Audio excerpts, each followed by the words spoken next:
মাননীয় স্পিকার, আপনার মাধ্যমে পরিষ্কারভাবে আমি বাংলাদেশ জাতীয়তাবাদী দল ত্রয়োদশ জাতীয় সংসদের প্রথম অধিবেশনের ষষ্ঠ দিনে প্রথমবারের মতো সংসদ সদস্যদের বিভিন্ন প্রশ্নের উত্তর দেন প্রধানমন্ত্রী।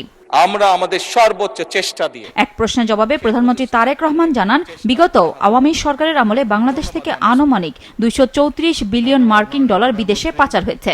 অর্থ পাচারের গন্তব্য হিসেবে প্রাথমিকভাবে যুক্তরাষ্ট্র, যুক্তরাজ্য, কানাডা, সুইজারল্যান্ড, অস্ট্রেলিয়া সহ 10টি দেশকে চিহ্নিত করা হয়েছে।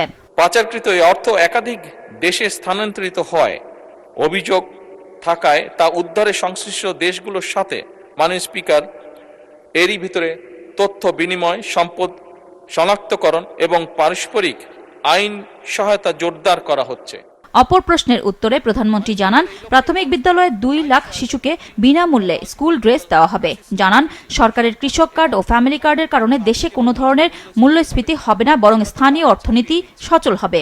আমরা যেহেতু টাকা ছাপিয়ে দিচ্ছি না, কাজে মূল্যস্ফীতি হবে না, বরং আমরা মনে করি এই টাকাগুলো যখন মার্কেটে যাবে, যারা কৃষক কার্ড পাচ্ছেন সেই সকল কৃষক, যারা প্রান্তিক পর্যায়ে নারীরা যারা পাচ্ছেন টাকা, নিশ্চয়ই তারা সিঙ্গাপুর বা বিভিন্ন দেশে টাকা পাচার করবে না।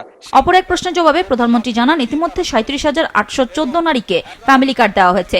বাকি 3 মাসে আরও 30,000 পরিবার আসবে ফ্যামিলি কার্ডের আওতায়। 3 থেকে 5 বছরের মধ্যে আপনি যে পরিবর্তনটি দেখবেন, যারা প্রান্তিক গোষ্ঠীর মানুষ, তাদের জীবনযাত্রার মান ইনশাআল্লাহ অনেক উন্নত হবে। কৃষক কার্ড পহেলা বৈশাখ চালু হবে। আবারও জানিয়ে প্রধানমন্ত্রী বলেন, 10 জেলায় 22,000 কৃষক পাইলট প্রজেক্টের আওতায় আসবেন। প্রায় মোটামুটিভাবে 22,000 বিভিন্ন ধরনের কৃষক, প্রায় 22,000কে এই পাইলট প্রজেক্টের আওতায় নিয়ে এসেছি। বাংলাদেশের 10টি জেলায় এই কর্মসূচি আমরা শুরু করতে যাচ্ছি। আপনি যদি জিজ্ঞেস করেছেন যে কবে নাগাদ সমগ্র বাংলাদেশে এটি সকল কৃষককে আমরা দিতে পারবো, বাংলাদেশে সরকারের কাছে যে হিসাব আছে তাতে প্রায় 2,75,00,000 কাছাকাছি কৃষক আছে, প্লাস মাইনাস।